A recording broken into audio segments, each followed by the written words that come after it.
Hi, this is Kelly Shibari with hotmovies.com, and this is 6.9 Questions with Carol Queen, PhD. Ooh, sexy smart. Dr. Queen, how long have you been in the business? I have been staff sexologist at Good Vibrations, or the run-up to that title, which I really didn't earn until I got my PhD later in the 90s, since 1990. Wow. And I had been doing sex work a little bit before that as well. So private sex work? Oh, way over, yeah. Sexy. Yeah, over 20 years. Cool. How did you get in? I got involved with Good Vibrations because Joni Blank and I were at a Betty Dodson masturbation workshop. Isn't that the best story you've ever heard? She called me later and said, I have a one-day-a-week job for you. Would you like it? And of course I did. And before that, I had met people who got me involved in, for one thing, The Lusty Lady in San Francisco, The Great Peep Show. If you weren't in sex work or educating people on the amazing parts about sex, what do you think you'd be doing? Well, I think I'd still be a writer. You know, I'm a writer of books and all kinds of stuff around sex, and that's part of my profile, but I think I would still be a writer of some kind. I don't know what my focus would be. The other thing I ever seriously considered training for as a kind of a passion career was historic preservation architecture. Just like this beautiful building we're in. It's not even here. Yes. So this is amazing. So you're actually in your element here. I totally sex am, and in architecture. so many ways. What do you think is the biggest misconception about men and women who do sex work? I really think the largest misconception of all is that we don't have very much choice. And while I think there are people for whom that is kind of more true than others, I think there is so much more choice and election to do different things, and I just don't think people understand the way people within the sex industry so often find a home here that's a positive home. We're people who are interested in sex. I think folks sometimes forget that. Well, you've been around for a while, and I'm sure you've watched a lot of fun porn movies and sex education movies, but I know that you've also co-directed a few things. What's the funniest thing you've ever seen on set? The funniest thing I've ever seen was actually something that I was in front of the camera for. It was when Robert and I were doing Bend Over Boyfriend with Char and Jackie. And there was a point at which I had already strapped on and I was going to fuck Robert over a desk, you know, like you do. And we didn't have the desk nailed down in any way. It was held down by a dyke PA underneath the desk, kind of just holding the legs of it from the inside.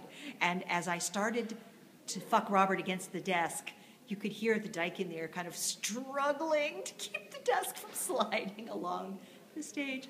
You had to be there maybe, but it was pretty funny at the time. I bet. If you had to give like your most important sex tip for couples, or guys and girls looking to get into a relationship, what might that be? I think my most important of all sex tips is talk to each other about what you like, what you think about, what you fantasize, what you're worried about, what you're nervous to try, what you're nervous to try but you want to anyway. There is no substitute for being able to speak up to one another. And you can have sex with the only noise being your heavy breathing or your moans and groans, but if you can't say what you want and what you don't want, it's trouble eventually. Well, we've been here in Toronto for a while. This has been a whole feminist porn weekend. What makes you a feminist? What makes me a feminist is the feeling that women, if we are going to be a healthy society, need to have every opportunity and every right that we can have, certainly that compares to men, that people of all genders, absolutely including men, need to be able to be our full authentic selves, and that includes sexually. We talk about women being repressed sexually, but we are all repressed sexually, and I think that's a feminist issue. And I really think that also what makes me a feminist is this little voice out in the world out there that really, especially as far as sex is concerned, says that women are different from men and we can't have the same kind of life choices. Maybe we are, maybe we're not, but we can have the life choices that we want to have.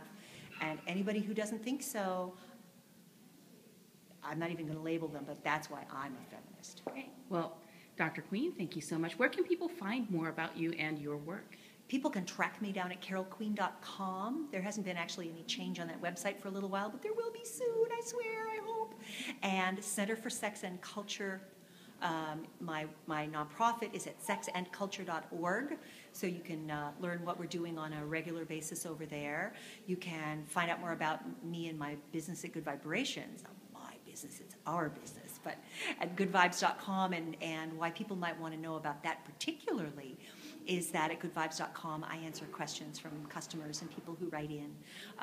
So folks can scroll down the left-hand toolbar, find my Ask the Sexologist, And that's you. zip me out an email. Can they find you on Twitter? They can find me on Twitter at Carol Queen, and I'm on Facebook too at Carol Queen, although I'm in that in-between phase where they think I have too many friends. Oh, no. You can't have too many friends. So at some point I'm going to have to figure all that out, and then I can start saying yes to people. So if they can't follow you on Facebook, they can definitely follow you Totally on Twitter, and actually I do more on Twitter anyway right now. Great. Thank you so much, Dr. Carol You're Queen. so welcome, Kelly. Thank you.